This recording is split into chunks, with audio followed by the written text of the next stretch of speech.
మెహరుని ప్రేమించే వారందరూ ప్రియులే మాకెప్పుడు, ప్రియులే మాకెప్పుడు. ప్రేమతో కలిసే సహవాసాలకు వచ్చేవారెప్పుడు, ప్రేమాలింగన మొసగి చెప్పెదరు జై బాబా ఎప్పుడు. ప్రభుని ప్రేమలో నవ్వుతూ పాడుతూ ఆనందించుచును, ప్రేమ మార్గమున నడిచేవారు మనవారే ఎప్పుడు, మనవారే ఎప్పుడు. ఆపదలందున కష్టాలందున కృంగరు వారెప్పుడు, ప్రభుని నిర్ణయం బని ఏదైనా స్వీకరింతురెప్పుడు. జీవనపు పరుగుల ప్రభు ఇచ్చకు బద్ధులెవారెప్పుడు, మెహరు నామ స్మరణం చేస్తూనే సాగిపోతురెప్పుడు. బాబా ప్రేమికులందరూ మాకు మంచి వారలెప్పుడు, మెహరుని ప్రేమించే వారందరూ ప్రియులే మాకెప్పుడు, ప్రియులే మాకెప్పుడు. కులమతాలకు కామవంచలకు దూరం వారెప్పుడు, పేరు ప్రతిష్టల ఆస్తిపాస్తుల ఆశించరు వారెప్పుడు. ప్రభు సేవకే తమ ధనమర్పించి దాని విలువ పెంచెదరు, సర్వులు మనవారను బాంధవ్యం నిలుపుచుందురెల్లప్పుడు. మెహరు ప్రేమలో ప్రతి ఒక్కడు ప్రేమాగ్నికణంబై వెలుగొందు, ప్రపంచ స్థితినే మార్చివేయు తానది భయానకంబైనప్పుడు. ప్రతాపునుడివెను ప్రతి ఒక్కరిలో పల్లవించు దివ్యత్వం, ఈ వసంత కాలములో మేరుని చెంత చేరినప్పుడు. బాబా ప్రేమికులందరూ మాకు మంచి వారలెప్పుడు, మెహరుని ప్రేమించే వారందరూ ప్రియులే మాకెప్పుడు, ప్రియులే మాకెప్పుడు. అవతార్ మెహర్ బాబా की जय. సో ఇప్పుడు ఇది కంటిన్యూ చేయమంటావా అప్పుడు? చేయండి సార్, చేయండి చేయండి. ఓకే.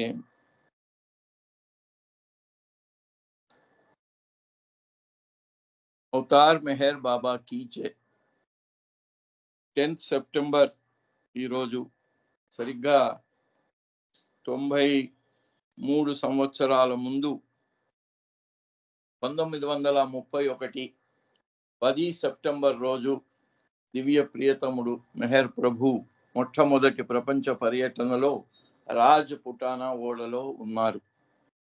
మనందరికీ తెలుసు, మరి బాబా ఈస్ట్ వెస్ట్ గ్యాదరింగ్ లో చెప్పారు, అన్ని మతాలు ఘోషిస్తున్నాయి ఈ సృష్టికి తండ్రి ఒక్కడే, ఆ తండ్రిని నేనే అన్నారు మెహర్ ప్రభు. కాబట్టి ఆయన జగత్పిత, ఈ సృష్టికి తండ్రి. అయితే మనకు మన భారత జాతికి కూడా ఒక తండ్రి ఉన్నాడు, ఒక పిత అని చెప్పుకుంటాం మనం. ఫాదర్ ఆఫ్ ది నేషన్ ఎవరు? మహాత్మా గాంధీ.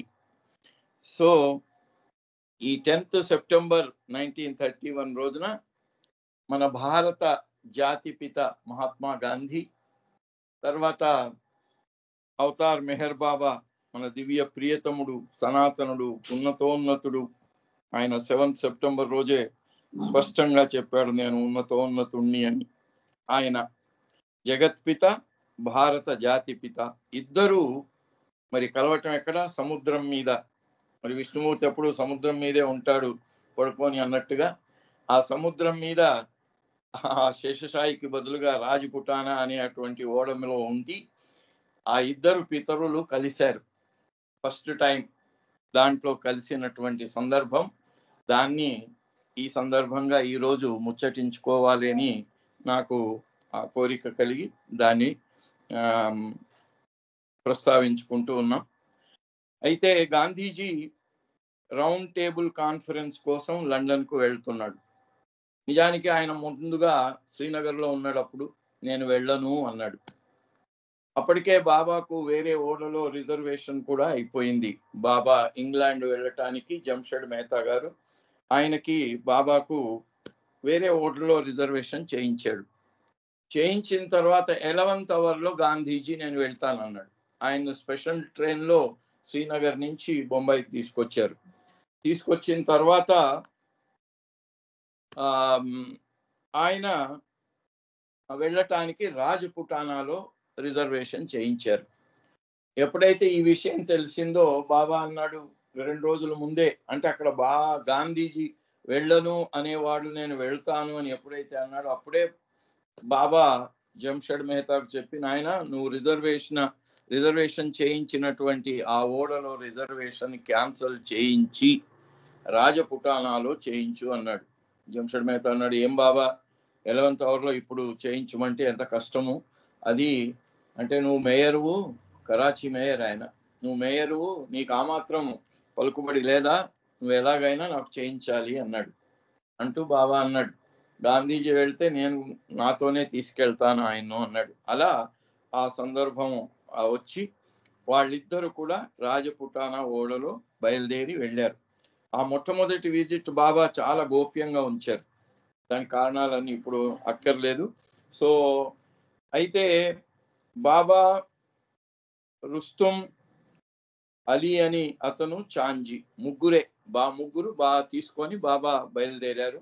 చిన్న కుర్రవాడు అలీ, ప్రేమాశ్రం పిల్లవాడు, ఎవరినైతే బాబా 6th ప్లేన్ ఆఫ్ కాన్షియస్నెస్ కు ఆయన ఒక చిన్న నీ కటాక్ష వీక్షణమా అన్నట్టు కటాక్ష వీక్షణంతో ఆ కుర్రవాడు 6th ప్లేన్కి వెళ్ళి మళ్ళీ వెనక్కి వచ్చాడు ఆ మెహరాశ్రం ప్రేమాశ్రం రోజుల్లో. సో ఆ కుర్రవాడిని తీసుకెళ్ళాడు. మరి బాబా దగ్గర దస్తూర్ అని ఉండేవాడు, అతడు ఎంఏ. అతనికి ప్రగాఢ విశ్వాసమే కాకుండా గర్వం కూడా ఉండింది. బాబా విదేశాలకు కానీ వెళ్తే నన్ను తీసుకోవాలని వెళ్లకుండా ఎలా వెళ్తారు అని. ఎప్పుడైతే బాబా అసలు ఎవరికి తెలియకుండా వెళ్ళిపోయాడో వీళ్ళ ముగ్గురిని తీసుకొని, రుస్తుంని, ఈ అలీ, తర్వాత చాంజీ సెక్రటరీ, బాబా సెక్రటరీ, ముగ్గురిని తీసుకొని వెళ్ళిపోయాడు. అది ఎప్పుడైతే బాబా వెళ్ళి వచ్చాడో ఈ జంషెడ్ ఇతను దస్తూర్, కేజే దస్తూర్, అతను బాబాకు వ్యతిరేక అయిపోయాడు. అది భరించలేకపోయినాడు. వాడు రక్తంతో రాసి ఇవ్వాలి బాబా యొక్క అవతార తత్వాన్ని అన్నవాడు అలా అయిపోయినాడు. అది వేరే విషయం. అయితే అలా ఇద్దరు జాతిపిత జగత్పిత ఇద్దరు కూడా రాజపుటాన ఓడలో సముద్రం మీద వెళుతూ అక్కడ కలవటం జరిగింది. అది ఎలా వచ్చింది అంటే, జంషెడ్ మెహతా బాబా ప్రేమికుడు, బాబాను అనుసరించేవాడు. ఆయన గాంధీజీకి కూడా అనుయాయుడు. గాంధీజీని కూడా అటు స్వాతంత్ర సమరంలో గాంధీజీకి చాలా దగ్గరగా ఉన్నవాడు. అతనికి గాంధీజీకి చాలా సాన్నిహిత్యం ఉంది. ఆయన 8th సెప్టెంబర్ రోజున, అంటే ఇద్దరు ఓడలోనే ఉన్నారు, బాబా జాతిపిత తర్వాత జగత్పిత ఇద్దరు ఆ ఓడలోనే ఉండగా 8 సెప్టెంబర్ రోజున ఈ జంషెడ్ మెహతా మహాత్మా గాంధీకి ఒక టెలిగ్రామ్ పంపించి అన్నాడు, ఆ ఓడలోనే మా ప్రియతముడు మెహర్ బాబా ఉన్నాడు, మెహర్ బాబాను తప్పకుండా కలవాలి మీరు అని ఆయనకు టెలిగ్రామ్ చేశాడు. ఆ టెలిగ్రామ్ రిసీవ్ చేసుకున్న తర్వాత 8వ తేదీ లేట్గా రాత్రి 9 గంటలకు ఆయన గాంధీజీ తన సెక్రటరీ మహాదేవ్ దేశాయిని తీసుకొని బాబా క్యాబిన్కు వచ్చాడు. వచ్చి పరిచయాలు అయిన తర్వాత మహాదేవ్ దేశాయి గాంధీజీ బాబాతో పరిచయం చేసిన తర్వాత అప్పుడు గాంధీజీ అన్నాడు బాబాతోని, మీ గురించి నేను చాలా చదివాను, చాలా రోజుల నుంచి మిమ్మల్ని చూడాలి అని అనుకుంటూ ఉన్నాను, కానీ నా మనసులో ఒకటి ఉండింది, చూడాలని ఉంది కానీ భగవంతుడు ఎప్పుడు దాన్ని మనకు అనుగ్రహిస్తే అప్పుడే జరుగుతుంది కదా అనే భావనతో ఉన్నాను, కానీ ఇంత త్వరగా మిమ్మల్ని కలవగలుగుతాను అని నేను అనుకోలేదు అన్నాడు గాంధీజీ బాబాను కలిసిన ఆ క్షణంలో. బాబా కూడా తన సంతోషాన్ని వ్యక్తం చేస్తూ అక్షర ఫలకం మీద ఆయన మీకు సమయం ఉందా, do you have the time to stay? 9 గంటలకు వచ్చాడు రాత్రి. బాబా అన్నాడు, నీకేమైనా కొంత సమయం ఉందా, కూర్చుంటావా, నాతోని కాసేపు మాట్లాడతావా అన్నాడు. అంటే ఆయన అన్నాడు, అవును, ఎస్ బాబా, నేను మీ దగ్గర కూర్చొని మీరు చెప్పింది వినటానికే సిద్ధంగా వచ్చాను అన్నాడు గాంధీజీ. సో అలా అయిపోయిన తర్వాత ఇక గాంధీజీ మొట్టమొదటిసారిగా బాబా ముందు ఉపాసనీ మహారాజు యొక్క ప్రస్తావన తీసుకొచ్చాడు. నేను సాకోరికి వెళ్ళి ఉపాసనీ మహారాజును చూశాను అని చెప్పగానే బాబా అన్నాడు, అవును, ఆయన నా సద్గురువు, నాకున్న 5 సద్గురువుల్లో ఆయన ఒకడు అని చెప్తూ హజరత్ బాబాజాన్ పూనాలో ఉండే సద్గురువు, సాకోరిలో ఉండే ఉపాసిని మహారాజు, వీరిద్దరు నా జీవితంలో నన్ను అవతారుడిగా చేయటానికి చాలా పెద్ద పాత్ర వహించారు అనే విషయం గాంధీజీకి చెప్తూ బాబా అన్నారు, Upasni Maharaj is my master and a perfect sadguru. Upasni Maharaj నాకు గురువే కాదు, అతను సద్గురువు అని చెప్పాడు. కానీ అది ఎందుకో గాంధీజీ గారికి కొంచెం నచ్చలేదు. ఎందుకంటే ఏం జరిగింది అంటే, గాంధీజీ ఎరవాడ జైల్లో ఉన్నాడు. ఉన్న టైంలో బాబా ఏం చేశాడు, రుస్తుంను పంపించి ఉపాసిని మహారాజ్ జీవిత చరిత్రను 1923లో మంజిలే మీములో బాబా ఉండగా దాన్ని ప్రింట్ చేయించారు. బాబా దాన్ని అక్కడ బాంబేలో అంతటా చాలా చోట్ల అందరికీ దాన్ని విక్రయం చేయించాడు. ముస్లింలను వెళ్ళి ముస్లిం మండలి వాళ్లను, గనీయును రంజు వాళ్ళని వెళ్ళి మెళ్ళో బోర్డు కట్టుకొని మసీదుల ముందు అమ్మమన్నారు. సో వాళ్ళ మీద ఆ ముస్లిమ్స్ అంతా అసహించుకొని చేసినా కూడా ఉపాసిని మహారాజ్ జీవిత చరిత్ర కొనండి కొనండి అని వాళ్ళు అమ్మారు అక్కడ మంజిలే మేము రోజుల్లో. సో అది ఆ పుస్తకాన్ని పంపించిన తర్వాత అది చదివి గాంధీజీ గారికి సాకోరిలో ఉండే ఉపాసిని మహారాజును చూడాలనిపించి వెళ్ళాడు ఆయన అక్కడికి. వెళ్ళగానే అక్కడ జరిగిన విషయం, అక్కడ సీన్ ఎట్లా జరిగింది అంటే, మహారాజు ఉపాసిని మహారాజు చాలా ఇదైన వాడు కదా, ఆయన ఒకటిగా ధావళి కట్టుకొని ఉండేవాడు. అంటే ఒక గన్ని శాక్ లా కట్టుకునేవాడు, అర్ధనగ్నంగా ఉండేవాడు. ఈయన గాంధీజీ వెళ్ళగానే ఆయన మూడు చాలా, అంటే మరి గాంధీజీ అంటే జాతిపిత కదా, ఆయన కొంచెం సాధారణంగా ఆహ్వానిస్తాడు అనుకున్నాడు ఈయన. ఆయన ఆహ్వానించకుండా ఏంటి మహాత్మా గాంధీ అని పిలిచేవారు కదా, మహాత్మా గాంధీకి జై అని. ఈయన అన్నాడు, ఓహో నువ్వు మహాత్ముడివా, నువ్వు మహాత్ముడి అయితేమి నాకు, నువ్వెవడైతే నాకేమి అన్నట్టుగా కొంచెం కటువుగా మాట్లాడాడు ఉపాసిని మహారాజ్. మాట్లాడటమే కాదు, అది ఆ లూజ్ అయిందో ఏమో, ఆ కట్టుకున్నటువంటి ఆ గన్ని శాఖ అంటే దావళి అంటాం, దాన్ని ఇలా విప్పి మళ్ళీ ఇలా కట్టుకున్నాడు. సో గాంధీజీ కొంచెం దాన్ని వెగటుగా, అంటే ఆయనకి ఇష్టం కాలేదు.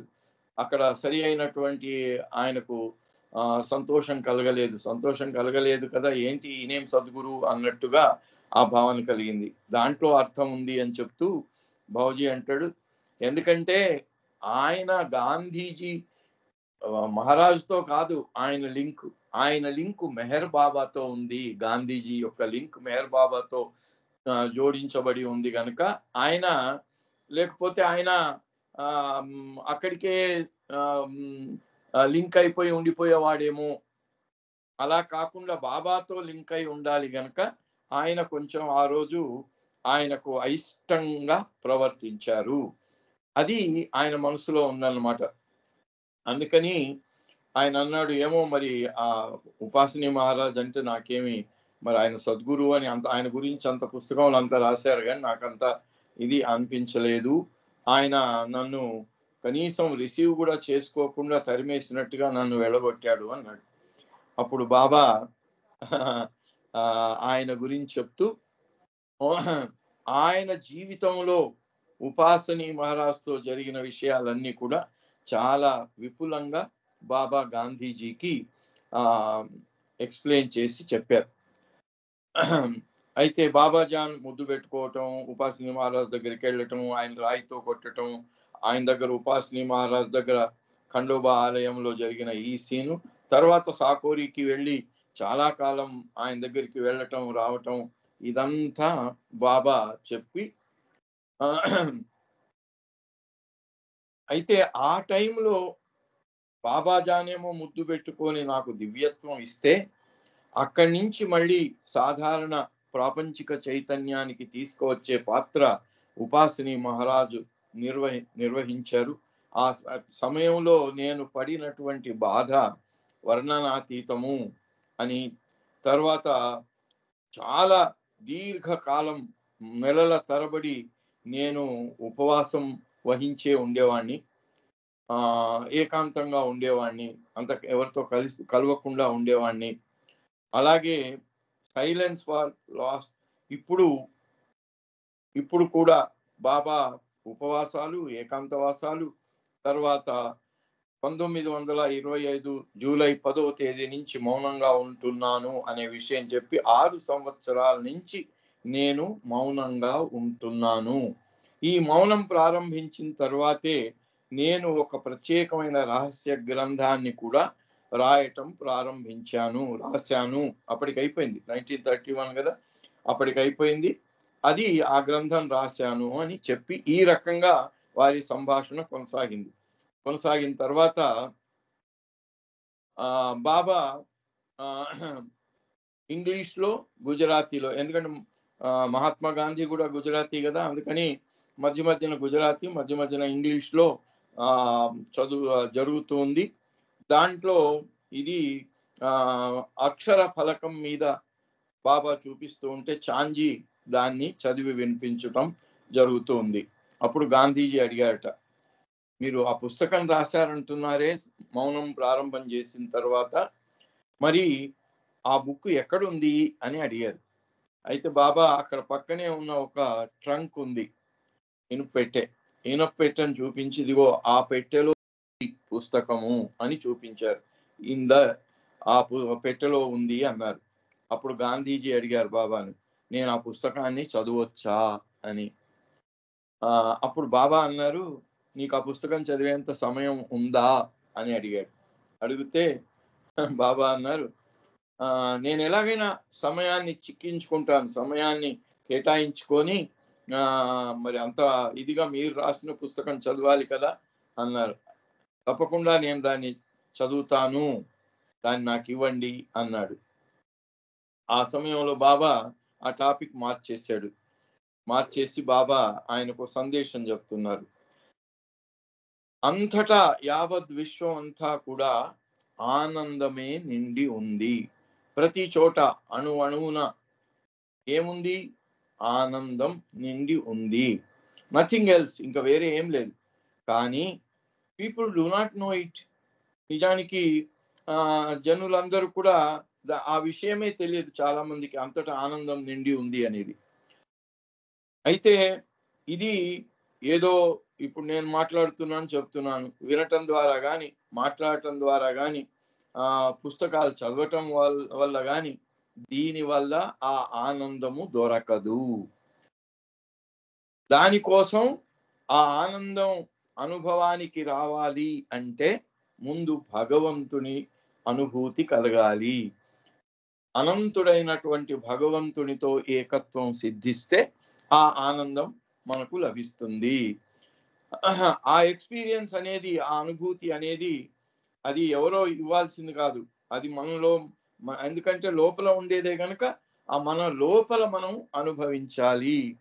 ఇది ఎవరో బలవంతంగా కానీ, కావాలని ఎవరో మన మీద వచ్చి రుద్దే అటువంటిది కాదు, తెచ్చిపెట్టే అటువంటిది కాదు ఆ ఆనందం అని చెప్తూ బాబా తన అక్కడ బాబా చేసే పనులన్నిటిని గురించి చెప్తూ గాంధీకి చెప్పగానే గాంధీ అన్నట, వాట్ ఎవర్ ఐ డూ.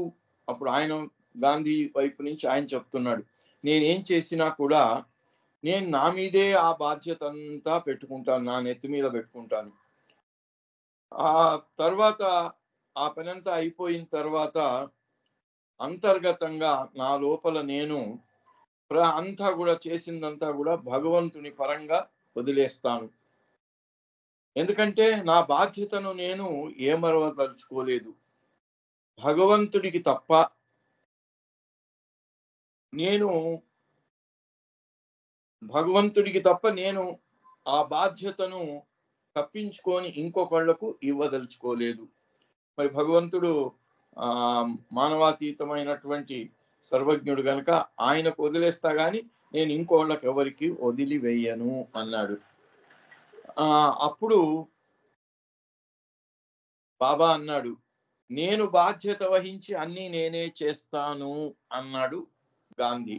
దానికి బాబా అన్నాడు, but that thought should not be there. నేనే చేస్తున్నాను, బాధ్యత అంతా నేనే వహిస్తాను అనే అటువంటి ఆ నేను చేస్తున్నాను అనే అటువంటి భావన కూడా ఉండకూడదు.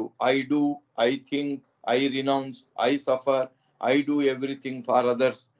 ఇతరులందరి కోసం నేనే చేస్తున్నాను అంటే ఇక్కడ దీంట్లో వచ్చేటువంటి ఇది నేను నేను నేను అనేది ఆ భావన మాత్రం పనికి రాదు.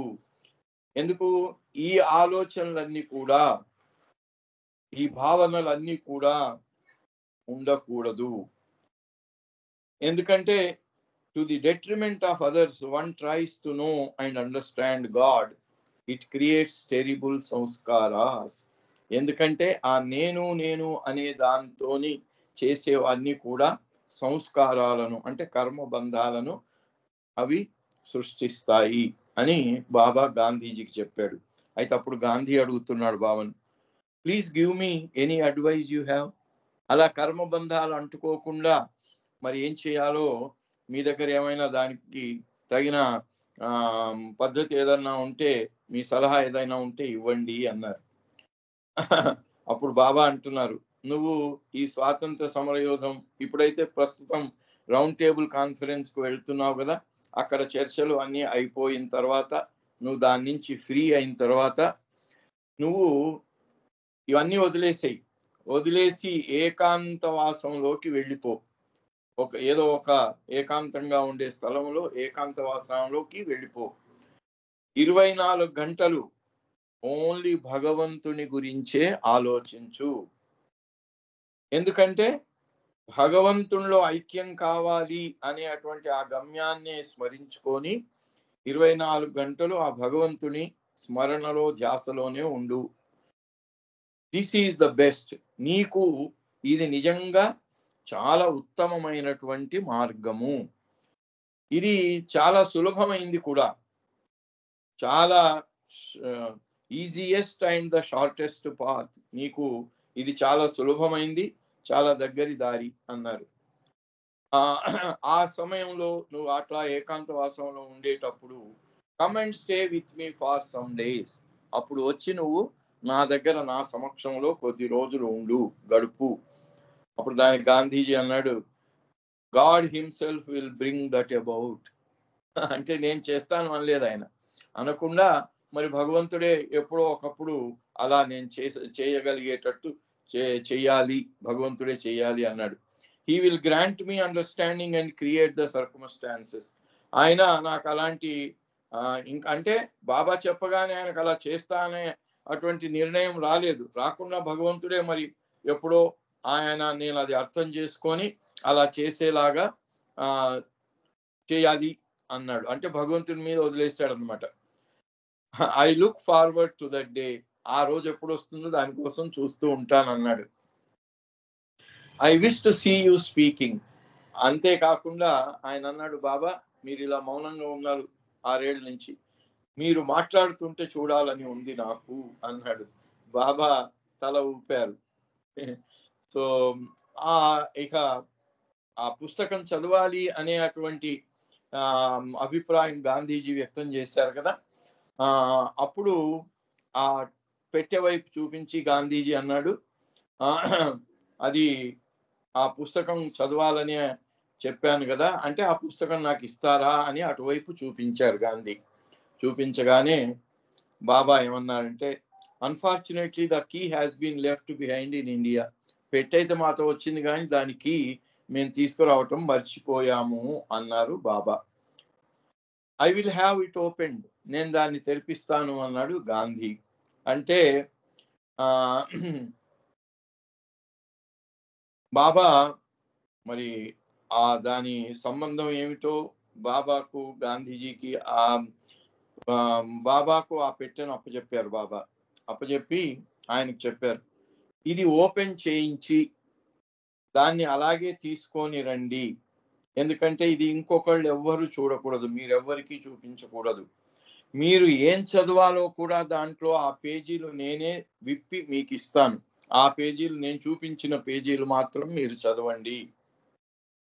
నేను నా చేతులతోనే మీరు చదవవలసిన పేజీలను విప్పి ఇస్తాను అన్నారు బాబా. అప్పుడు గాంధీజీ అన్నాడు, తప్పకుండా అలాగే చేస్తాము, నాకు సంతోషంగా ఉంది, దాన్ని చదవగలిగే అవకాశం మీరు నాకు ఇస్తున్నందుకు అన్నారు. సో బాబా ఆయనకు హెచ్చరిక చేశాడు, కొంచెం జాగ్రత్త, నేను ఇప్పటి వరకు ఈ పుస్తకాన్ని ఎవరికీ చూపించలేదు, దీంట్లో ఏ ఒక్క పేజీ కానీ ఏ ఒక్క శబ్దం కానీ ఎవరు చదవలేదు, ఎవరికి నేను ఇవ్వలేదు. అందుకని నాట్ ఈవెన్ మై మండలి, నా మండలి వాళ్ళకు కూడా నేను చూపించలేదు దాన్ని. నువ్వే మొట్టమొదటి వ్యక్తిగా నీకే అది చదవటానికి అవకాశం నేను ఇస్తున్నాను, మీ ఒక్కరికి మాత్రమే. అయితే మీరు దాన్ని చదవవచ్చు నేను చూపించినట్టుగా, బట్ ఇతరులు ఎవ్వరికి కూడా దీన్ని చూపించవద్దు అని చెప్పాడు. అట్లాగే గాంధీజీ కూడా ఒప్పుకొని మీరు ఏదైతే నన్ను చదవమంటారో అది నేను చాలా సంతోషంగా చదువుతాను అన్నారు. అలా ఆ పెట్టెను గాంధీజీకి ఇవ్వటం జరిగింది. ఆ మొట్టమొదటి కలయికలోనే మొట్టమొదటి రోజే, అది 8 సెప్టెంబర్. సో అలా ఆయన ప్రతిరోజు వస్తున్నాడు. ఆ రోజు ఇది అయిపోయిన తర్వాత బాబా మళ్ళీ ఆ విషయాన్ని మారుస్తూ బాబా ఆయనకు అడ్వైజ్ లాగా చెప్పారు, ఇలాగా, నువ్వు చాలా త్యాగాలు చేస్తున్నావు, పేదవారి ఉద్ధరణ కోసం, దేశ స్వాతంత్రం కోసం చాలా కష్టపడుతున్నావు, త్యాగాలు చేస్తున్నావు. నువ్వు రైతులను, వ్యవసాయదారులను కూడా నువ్వు ప్రేమిస్తున్నావు, చాలా మంచి విషయం ఇది నిజమైనటువంటి సేవ కూడా. కానీ ఎప్పుడు కూడా నువ్వే దీనికి బాధ్యుడవని, నీ వల్లనే ఈ పనులన్నీ జరుగుతున్నాయని, అలాగే కాకుండా వాళ్ళ యొక్క బాధలకు కూడా నువ్వే బాధ్యుడవని, ఇవన్నీ నువ్వు ఆ భావన పెట్టుకోవద్దు. ఎందుకంటే సచ్ థాట్స్ క్రియేట్ సంస్కారాస్.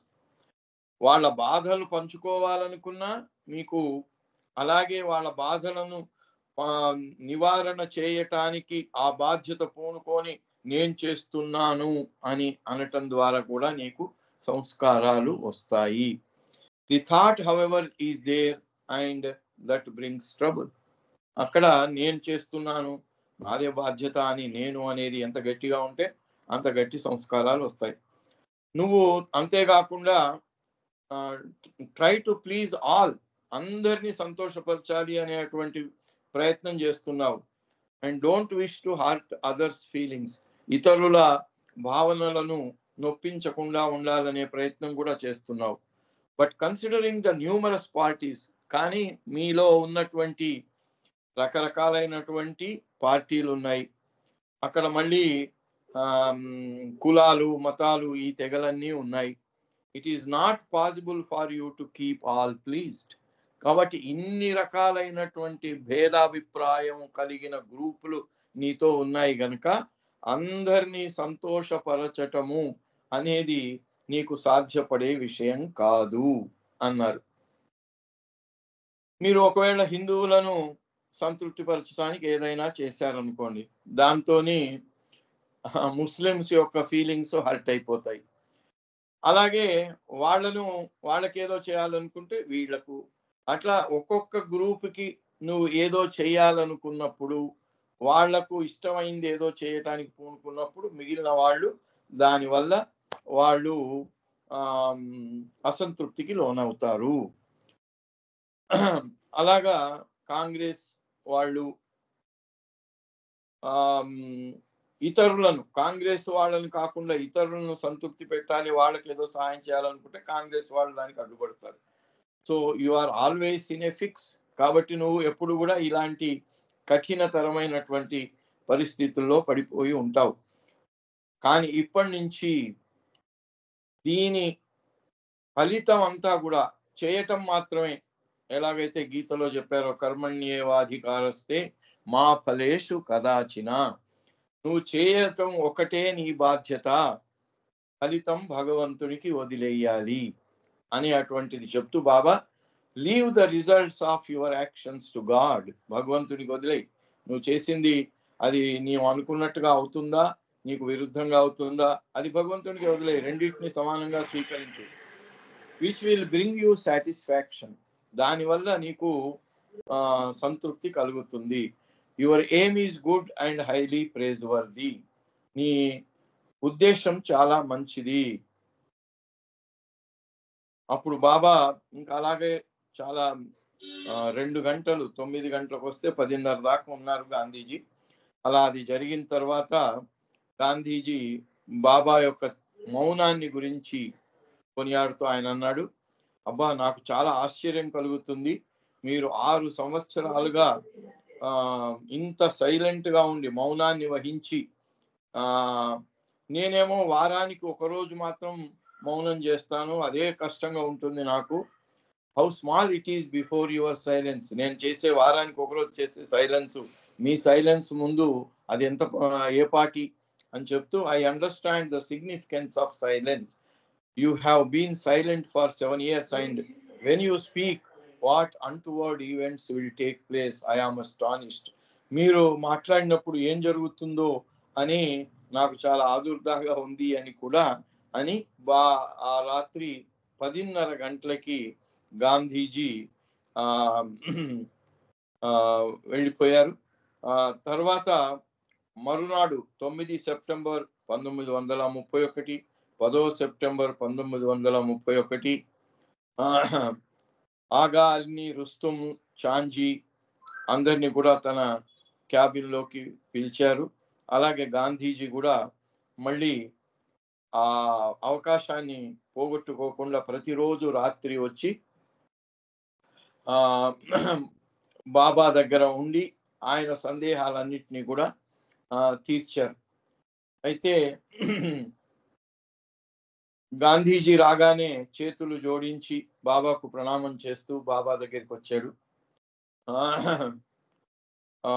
ఎక్కడ బాబా అక్కడ డెక్ మీదికి వెళ్ళినప్పుడు అక్కడ అందరూ ఉన్నారు. ఆగా అలీ, చాంజీ, రుస్తుం వీళ్ళు కూడా ఉన్నారు. పొలిటీషియన్ షౌకాత్ అలీ అనే అతను ఆయన అక్కడ ఉన్నారు. గాంధీజీ కూడా వెళ్ళారు. గాంధీజీ చేతులు జోడించి బాబా దగ్గరికి రాగానే అప్పుడే వెంటనే మీడియా వాళ్ళు, ఫోటోగ్రాఫర్స్ అందరూ వచ్చి చేస్తూ ఉంటే అది గాంధీకి నచ్చలేదు. నేను ఇక మీ దగ్గర సెలవు తీసుకొని వెళ్ళిపోతానని వెళ్ళిపోయినాడు అనమాట. వెళ్ళిపోయిన తర్వాత బాబాకు గాంధీజీకి అప్పుడు భోజనం గురించి, ధరించే ఖాదీ వస్త్రాల గురించి, రెండిటి గురించి వచ్చినప్పుడు గాంధీజీ అన్నాడు, ఈ ఖాదీ అనే దాన్ని నేను ఇంట్రడ్యూస్ చేశాను, అందరికి చెప్పాను, మీ గుడ్డలు మీరే వడకండి, నెయ్యండి, మీరు ఖాదీనే ధరించండి, మిగిలిన వేరే అంటే లండన్ నుంచి వచ్చే ఆ వస్త్రాలు అంటే అవన్నిటిని కూడా బహిష్కరించండి అని చెప్తున్నాను. ఇలా చెప్పటం ఏమన్నా తప్ప అని గాంధీజీ బాబాని అడిగాడు. అడిగితే what crime have I committed, ఇలా చేయటంలో నేను ఏం పాపం ఏమన్నా చేశానా అంటూ, ఇది పేదవాళ్లను, వాళ్ళకి ఒక ఆధారం కలుగుతుంది అని వాళ్ళ కోసం చేశాను, చర్ఖాను ఇంట్రడ్యూస్ చేశాను నేను అని చెప్తూ, ఆ రాత్రి వచ్చి నీతో కలుస్తాను అన్నారు. ఆ రాత్రి మళ్ళీ కలిసినప్పుడు ఈ రెండిటి గురించి కూడా బాబా చాలా డీటెయిల్ గా మాట్లాడటం జరిగింది. 9, 10 ప్రతిరోజు రాత్రి గాంధీజీ వచ్చి రాజ్పుతానాలో బాబా క్యాబిన్ లో కలవటం, అక్షర ఫలకం నేనే చదువుతా అని కూడా చదవలేకపోవటం ఇవన్నీ జరిగాయి. తర్వాత 2 అక్టోబర్ ఆయన బర్త్డే రోజు కూడా బాబా ఆ గాంధీజీ ఉన్న చోటుకి వెళ్ళి ఆయన బర్త్డే రోజు దర్శనం ఇవ్వటం కూడా జరిగింది. ఇది చాలా పెద్ద లాంగ్ మీట్. తర్వాత కరెస్పాండెన్స్ కూడా చాలా లాంగ్ కరెస్పాండెన్స్ గాంధీజీతో జరిగింది. అవతార్ మెహర్ బాబాకి జై బాబా సార్, చాలా చక్కటి విషయాలు చెప్పండి. గాంధీ మహాత్ముడికి బాబాకు ఉన్నటువంటి సంబంధం చాలా బాగా చెప్పారు మీరు. మీకు ధన్యవాదాలు. ఇప్పుడు నాగవర్ధిని మేడం గారు ఒక సంకేతం చేయాలండి. తర్వాత ఉమారాణి ఒక సంకేతం చేయాలండి. ఆంటీ, నాగమణి గారు ఆంటీ ఒక సంకేతం చేయండి. జై బాబా.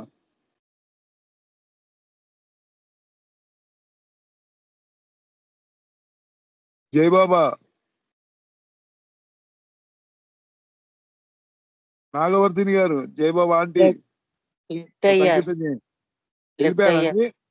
సరే, మీరు ఒక సంకేతం చేయండి. తర్వాత ఉమారాణి గారు సంకేతం చేస్తారు. శివరవీందర్ గారు మీరు సంగీతం చేయండి. జై బాబా.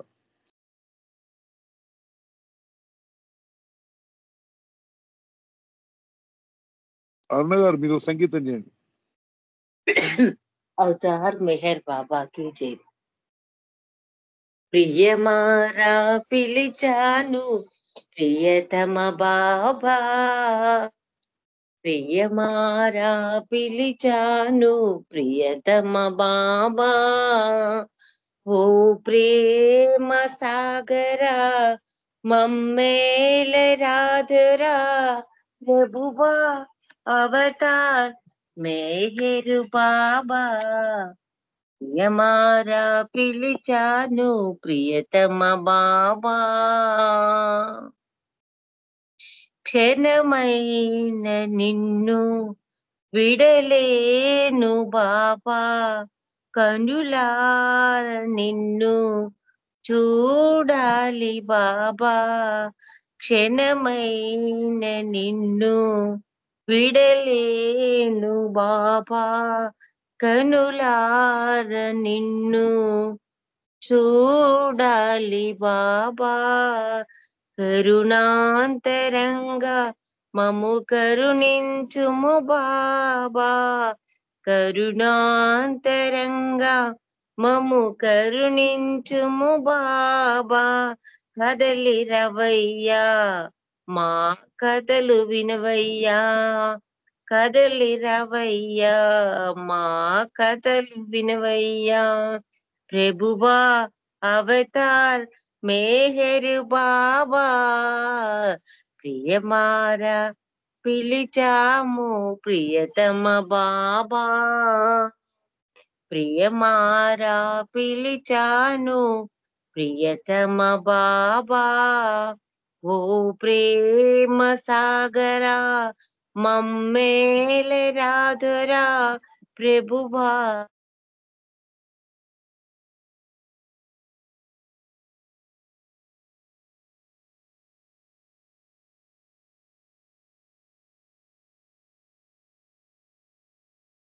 చిరునవ్వులొలికే శ్రీ మెహర్ బాబా, చిరునవ్వులొలికే శ్రీ మెహర్ బాబా.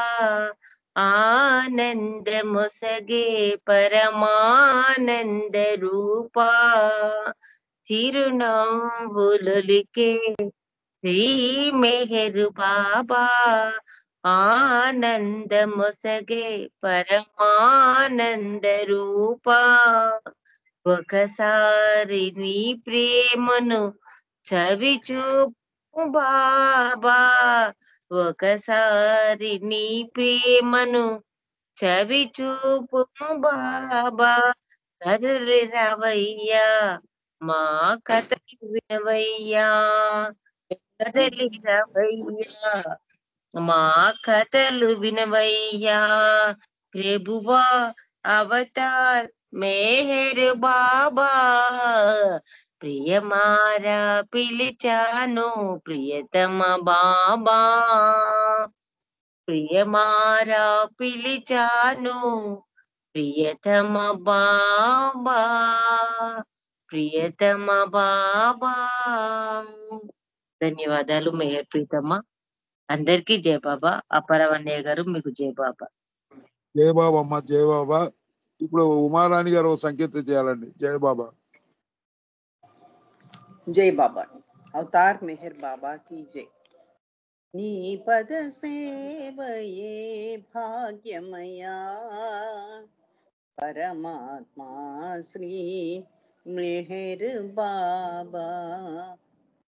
నీ పద సేవయే భాగ్యమయా పరమాత్మా శ్రీ మెహర్ బాబా, పరమాత్మా శ్రీ మెహర్ బాబా. పూనా నగరిలో వెలసిన పాదము, పుడమిని నలుదిశల్ చెలిగిన పాదము. పూనా నగరిలో వెలసిన పాదము, పుడమిని నలుదిశల్ చెలిగిన పాపము. పుణ్యనదులను తాకిన పాదము, పుణ్యనదులను తాకిన పాదము. పునరుద్ధానము సలిపిన పాదము, పునరుద్ధానము సలిపిన పాదము. నీ పద సేవయే భాగ్యమయా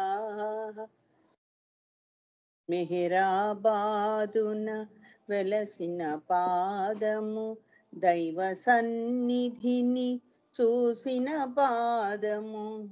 మెహరాబాదున వెలసిన పాదము, దైవ సన్నిధిని చూసిన పాదము.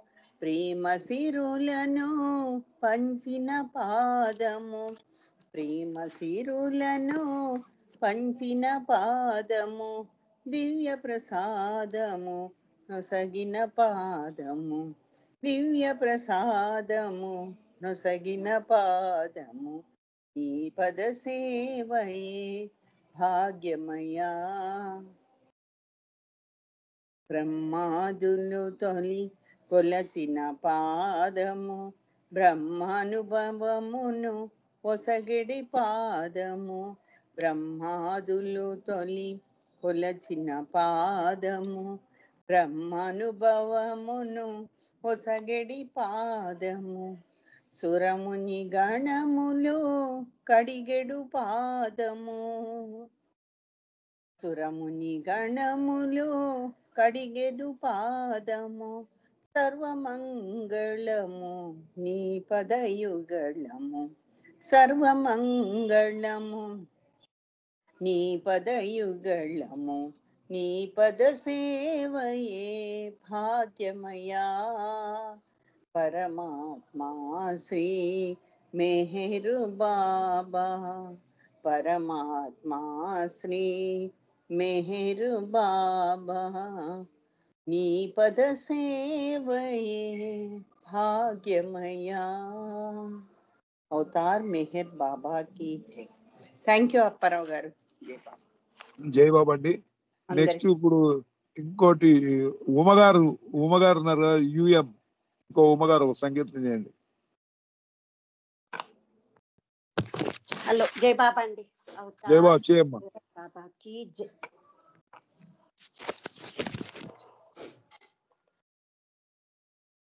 భజరే ప్రభు మెహరం మానసా, భజరే ప్రభు మెహరం, భజరే ప్రభు మెహరం మానసా, భజరే ప్రభు మెహరం. ప్రేమ కృపా పరి రంభణలోనో, ప్రేమ కృపా పరి రంభణలోనో, ప్రేమ ప్రవాహం మంజుల రూపం. భజరే प्रभु मेहरम मानसा भज रे प्रभु मेहरम जन जागृकृता मानुष वेशं जपत पाच किला कर्म विमोचम भज रे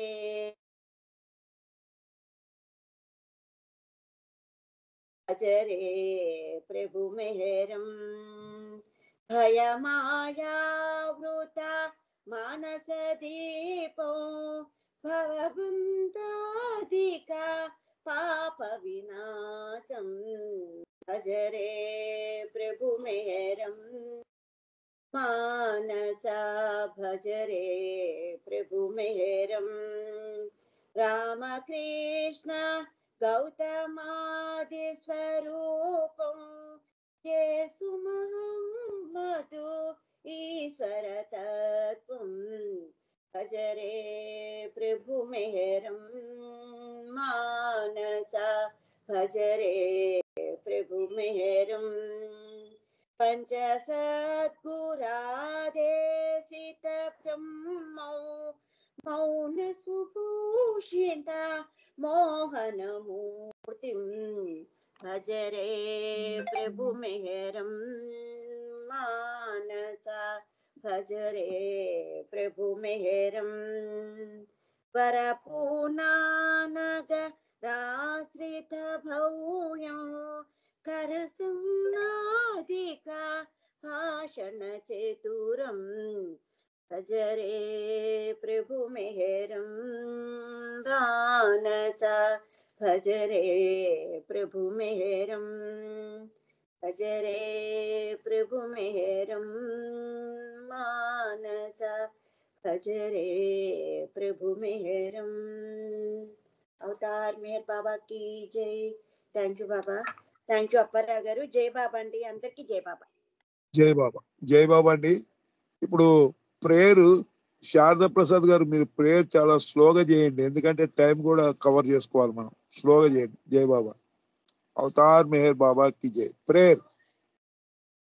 जय बाबा जय बाबा अवतार मेहर बाबा की जय.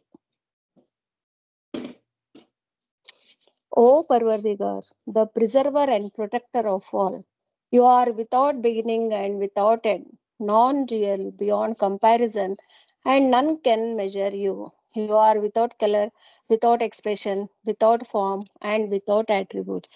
You are unlimited and unfathomable, beyond imagination and conception, eternal and imperishable. You are indivisible, and none can see you but with eyes divine. You always were, you always are, and you always will be. You are everywhere, you are in everything, and you are also beyond everywhere and beyond everything. You are in the firmament and in the depths. You are manifest and unmanifest on all planes and beyond all planes. You are in the three worlds and also beyond the three worlds. You are imperceptible and independent. You are the creator, the Lord of lords, the knower of all minds and hearts. You are omnipotent and omnipresent. You are knowledge infinite, power infinite, and bliss infinite. You are the ocean of knowledge, all knowing, infinitely knowing, the knower of the past, the present, and the future, and your knowledge itself. You are all merciful and eternally benevolent. You are the soul of the souls, the one with infinite attributes. You are the Trinity of truth, knowledge, and bliss. You are the source of truth, the ocean of love. You are the ancient one, the highest of the high. You are Prabhu and Parameshwar. You are the beyond God and the beyond God also. You are Parabrahma, Paramatma, Allah, Elahi, Yajdan, Ahura Mazda, and God the Beloved. You are named Izzat, the only one worthy of worship. Avatar Meher Baba ki jai. Om Parabrahma Paramatma, Ya Yajdan, La ilaha illallah, O God, Father in heaven. We repent, O God, most merciful, for all our sins, for every thought that was false or unjust or unclean, for every word spoken that ought not to have been spoken, for every deed done that ought not to have been done. We repent for every deed and word and thought inspired by selfishness, and for every deed and word and thought inspired by hatred. We repent most especially for every lustful thought and every lustful action, for every lie, for all hypocrisy, for every promise given but not fulfilled, and for all slander and backbiting. Most especially also, we repent for every action that has brought ruin to others, for every word and deed that has given others pain, and for every wish that pain should befall others. In your unbounded mercy, we ask you to forgive us, O God, for all these sins committed by us, and to forgive us for our constant failures to think and speak and act according to your will. Avatar Meher Baba ki jai. Beloved God, help us all to love you more and more and more, and still yet more, till we become worthy of union with you, and help us all to hold fast to beloved's Baba's Daman till the very end. अवतार मेहर बाबा की जय. जय बाबा. Thank you, Dr. జై బాబా. కొంచెం వెంకటేష్ గారు మీరు నామం చేయండి. జై బాబా. 4 minutes చేయండి నామం మీరు. వెంకటేష్ గారు కొంచెం. జై బాబా సార్. వెంకటేష్ గారు ఉన్నారా?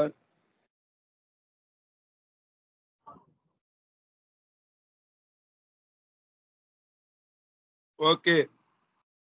జై బాబా. వాణి గారు ఒక 4 నిమిషాలు నామం చేయండి. సిహెచ్ వాణి గారు 4 minutes నామం.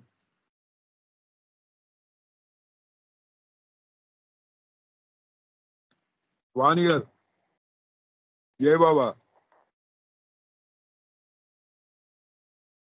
ఇది కాల్లో ఉన్నారు. సరే ఓకే. ఇప్పుడు శివరవీంద్ర గారు మీరు ఒక 4 నిమిషాలు నామతం చేయండి.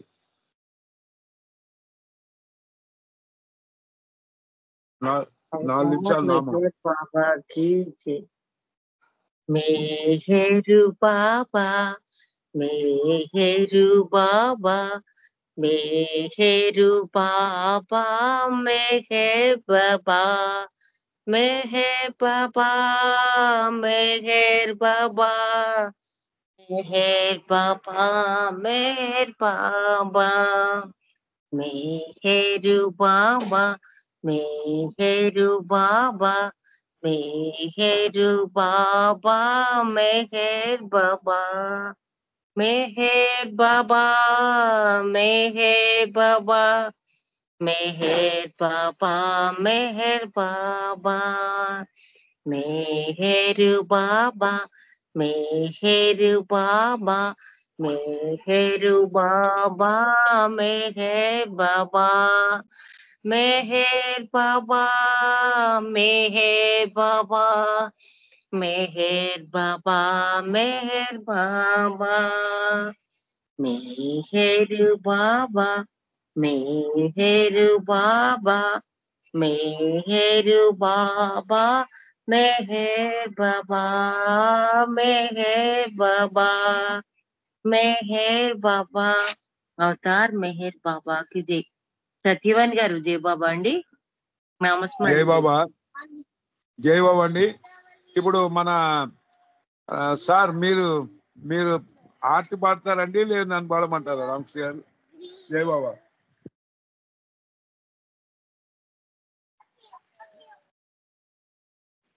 సార్ మీరు ఆర్తి పాడతారండి రామకృష్ణ సార్? సరే. అవతార్ మెహర్ బాబా की जय. ఓం నమో మెహరు బాబా, ఓం నమో మెహరు బాబా, ఓం నమో మెహరు బాబా, ఓం నమో మెహరు బాబా, ఓం నమో మెహరు బాబా, ఓం నమో మెహరు బాబా, ఓం నమో మెహరు బాబా, ఓం నమో మెహరు బాబా, ఓం నమో మెహరు బాబా, ఓం నమో మెహరు బాబా, ఓం నమో మెహరు బాబా, ఓం నమో మెహరు బాబా, ఓం నమో మెహరు బాబా, ఓం నమో మెహరు బాబా, అవతార్ మెహరు బాబా की जय, अवतार मेहर बाबा की जय, अवतार मेहर बाबा की जय, परवरदिगार मेहर बाबा की जय, परमात्मा मेहर बाबा की जय, मेहर बाबा की जय, मेहर बाबा की जय, अवतार मेहर बाबा की जय। Oh, glorious, eternal, ancient one, your face is a bright transcendental sun. Light and these dark cold and the tears I weep, my heart may I give to you to keep. Creator, a creationless you are, truth and truth's body, divine avatar. Oh, through compassion the three worlds maintains, destroy this ignorance that life sustains. These five lights are the willing spokes of breath of the world will that bears me unto death. Unless you who are infinitely kind break the wheels of which is conditioned mind. This incense is my love, this fruits my art. Wish to please you, I have shaped from my heart. Accept them as you would a simple flower that has no use beyond this shining earth. You are myself, I sing to you in praise and beg your love to bear me through the day. Till you, the ever-living perfect one, fill you my darkness with your shining sun. अवतार मेहर बाबा की जय, अवतार मेहर बाबा की जय, अवतार मेहर बाबा की जय. జై బాబా అండి. ఈరోజు ఆర్తితోటి కార్యక్రమం ముగిసిందండి. అందరూ జై మెహర్ బాబాలో పాల్గొంటారని కోరుతున్నాను. జై బాబా, అందరికీ జై బాబా. ధన్యవాదాలండి అందరికీ. సార్ మంచిగా బాబా గురించి, గాంధీ మహాత్ముడి గురించి చాలా చక్కటి బాబాకు ఉన్నటువంటి బంధం బాగా చెప్పారు. జై బాబా, అందరికీ జై బాబా అండి. జై బాబా సార్.